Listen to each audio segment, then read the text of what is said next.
So we know that the United States is undoubtedly one of the world's biggest superpowers today. But how did we get there? What was the first step the United States took to become a true world power? Well, stick around because that's what we're going to take a look at today on Mr. E's Classroom.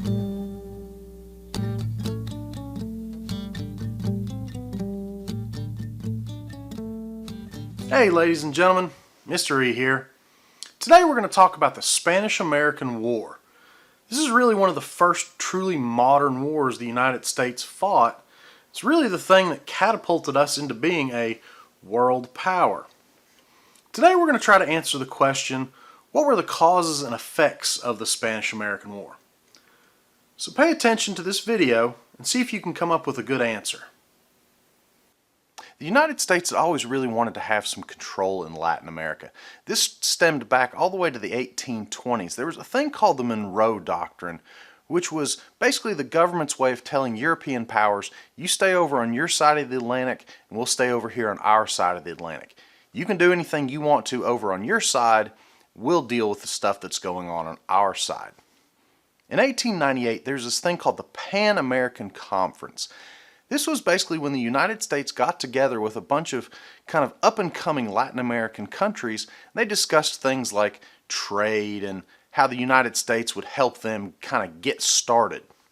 By the late 1800s, the United States was showing some serious interest in the island of Cuba. Investors had dumped a lot of money into sugarcane plantations on that island. How much money, you might ask? Around $50 million. That is some serious money, especially at the end of the 1800s. And just so you're clear exactly where Cuba is this island right here below the United States in the Caribbean. It was owned by Spain. Spain is way the heck over there in Europe. They'd owned Cuba since about the late 1400s. There was this guy, his name was Christopher Columbus, something about he discovered a new world. Well, one of the first places he discovered was the island of Cuba. Well, now that I finally mentioned Spain, how did we go to war with them? Well, here are the four main causes of the Spanish-American War. Number one was that the Cubans wanted their independence. They had started to rebel against Spain. Number two is this thing called yellow journalism. Number three was this letter called the Delhomme letter. And number four was the sinking of the U.S. Navy ship, the USS Maine. So how exactly did those four things cause the Spanish-American War? Well, let's start with the Cuban rebels. A guy by the name of Jose Marti had kind of gotten Cubans stirred up with this idea of independence. He led a revolt against the Spanish rule and was quickly kind of shut down. By the time it was all said and done, the Cubans, they were very easily defeated, and about 1/3 of their population wound up in Spanish concentration camps. In those camps, tens of thousands of Cubans wound up dying. So why was Cubans dying such a big deal to us here in the United States? Well, on one hand up here, the Cubans, they were the ones working on those sugarcane plantations. They were the ones that were actually making money for U.S. investors. And the United States had always really kind of had a soft spot for people that wanted to gain their independence. You know, because that's kind of how we got started. On the other hand, Spain really never caused the United States much trouble. And after all, they were the ones that allowed those U.S. investors to go down into Cuba to set up plantations. And if that hadn't happened, they definitely wouldn't have made any money. The second cause of the Spanish-American War was because of yellow journalism. Yellow journalism is a type of journalism that really has little to no legitimate, actual, researched news in it. In fact, most of the time it's just made-up stories that are really eye-catching and sensationalized, really for the sole purpose of being able to sell papers. In the 1890s, probably the two worst culprits for using yellow journalism were a guy named William Randolph Hearst, who owned a pretty big newspaper called the New York Journal, and another fellow named Joseph Pulitzer. He owned a paper called the New York World. Both guys used a ton of yellow journalism to try to outsell the other one. And back then, these shocking stories that they were getting from these concentration camps in Cuba really helped to sell papers. Here's a great example of yellow journalism. This is actually a headline that ran in the New York Journal. The headline is, "Spanish search women on American steamers." And then you see this image to go along with it. The story that followed in the paper talked about American tourists being searched for secret messages from Cuban rebels. But when you look at the actual picture, it's implying something totally different, something that would not have been acceptable at all by anyone in the 1890s. How do you think Americans reacted when they saw a headline like this and a picture like this? Do you think many really took the time to read the actual story, or did they let their mind do the work and try to come up with something that may be just a little bit off base? The third major cause of the Spanish-American War was a thing called the Delhomme letter. It was a letter that was written by the Spanish ambassador to the United States, a guy named Mr. Delhomme, to one of his kind of counterparts back in Spain, one of the foreign ministers. Now, this letter wasn't really an official letter. It was basically Delhomme just kind of talking about his day, telling his opinion on what was going on. The New York Journal got a hold of this letter, and they actually decided to publish it because in the letter, Delhomme basically calls out President McKinley. He says McKinley is a weak and stupid politician. Well, this does not set well with the American people. Nobody talks bad about our president except for maybe us.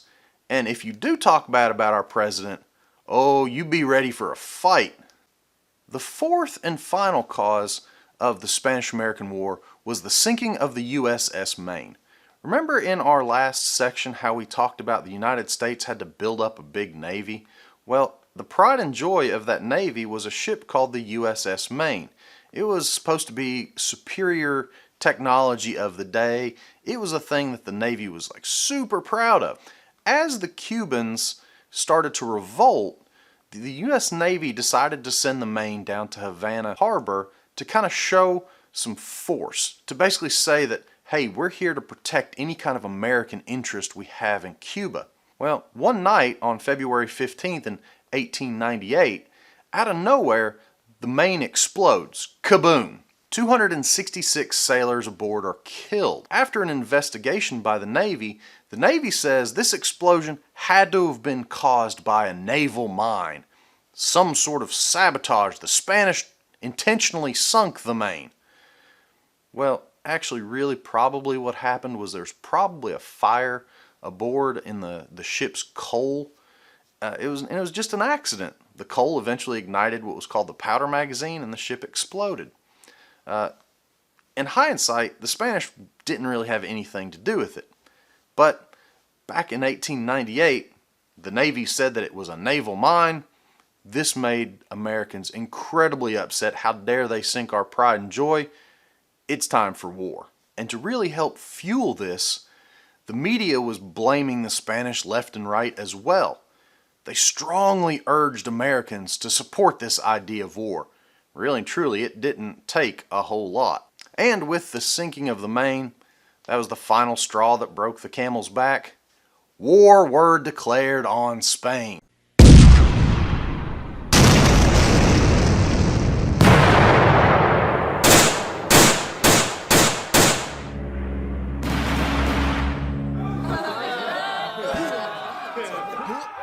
On April 12, 1898, the United States officially declared war against Spain. This idea was supported by most U.S. citizens, and the thing that really kind of drove this idea of going to war was the slogan, "Remember the Maine." They kept looking back on that as kind of a call to action. To kind of pacify the small group of the population that wasn't super excited about war with Spain, the government passed a thing called the Teller Amendment. Basically what the Teller Amendment said was that we're not going down to Cuba to seize it as a territory for the United States. We're going down there to help liberate them. Once we've defeated the Spanish, we're going to turn Cuba over to the Cubans. So what exactly were the highlights of the Spanish-American War? Get your notebooks ready because here we go. The first major engagement in the Spanish-American War happened actually in the Philippines, in Manila Bay. Now, in case you don't know where the Philippines are, here's a map real fast. Notice how close the Philippines are to Cuba and Spain. You know, the whole reasons why we're fighting a war. Anyways, so what happened in this first major engagement, the Battle of Manila Bay? A guy named Commodore George Dewey led the United States Navy, or most of the United States Navy, into Manila Bay, where most of the Spanish Navy was kind of at anchor. A battle started really quickly. Dewey jumps out ahead, winds up sinking 10 Spanish ships right out the gate. About 400 Spanish get killed. Not a single American ship or sailor is lost. We caught the Spanish off guard, and we kind of decimated their navy.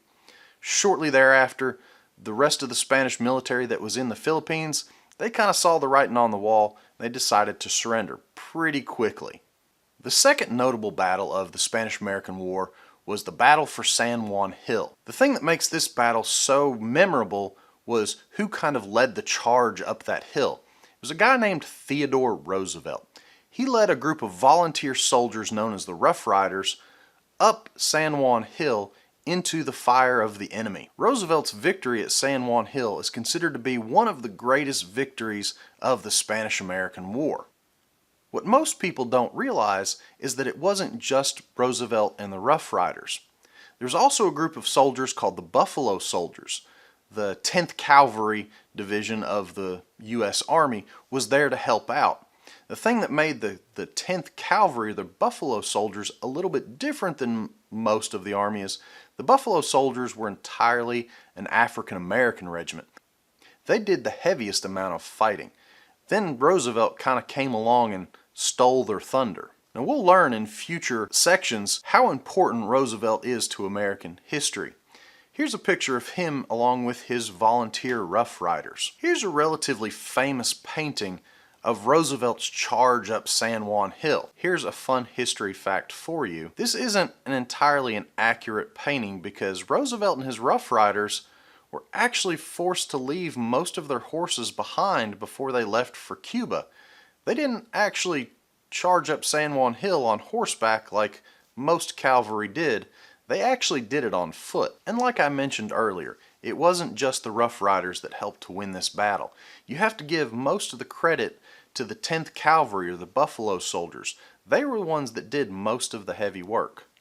And that kind of sums up the major battles of the Spanish-American War. The Spanish-American War was actually an incredibly short war. Theodore Roosevelt himself referred to it as a splendid little war. It only lasted about 3 months. During the entirety of the war, the U.S. only lost about 400 soldiers in battle. Now this is kind of in stark contrast to the 2,000 men they lost to disease, mostly from tropical diseases like malaria. But when it was all said and done, the United States controlled the former imperial possessions of the Empire of Spain. So what were the after effects of the war? The war officially ended with the Treaty of Paris on December 10th, 1898. When that treaty was eventually signed, basically what it said was that Spain would give up its control of Cuba, Puerto Rico, and Guam. And additionally, it would sell the Philippine Islands to the United States for $20 million. This treaty kind of caused the rise of a group called the Anti-Imperialist League. This group strongly was against the United States building an empire. They did not like the fact that the United States was, one, taking over the Philippines, and two, had to deal with Cuba, Puerto Rico, and Guam. Now, this group, the anti-imperialist group, they were not an insignificant group to deal with. They had people kind of at their head like Andrew Carnegie and Mark Twain and William Jennings Bryan. People that had a lot of influence in the United States. Another major after effect of the war was that the United States had defeated a world power, albeit a relatively weak world power, but Spain was still considered a world power in 1898, and the United States more or less kicked Spain's butt. So if the United States beats a world power, that should make the United States a world power now, shouldn't it?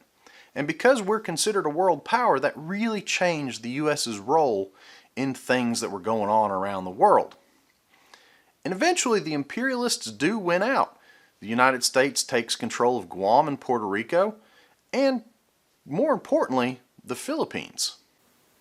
Hopefully you were able to answer the question by watching that video. Here are 3 takeaways that you really should get from today's video. Number 1 was that the United States really had an interest in Latin America, and they really didn't want any European powers around. Number 2, the Spanish-American War really was a splendid little war that really and truly had nothing to do with Spain. And number 3, after the Spanish-American War, the United States really was a world power. And there you have it, ladies and gentlemen, the Spanish-American War. Hopefully you got good notes, and as always, be ready for that quiz because it's probably going to happen. Guys, until next time, remember, don't ever stop learning.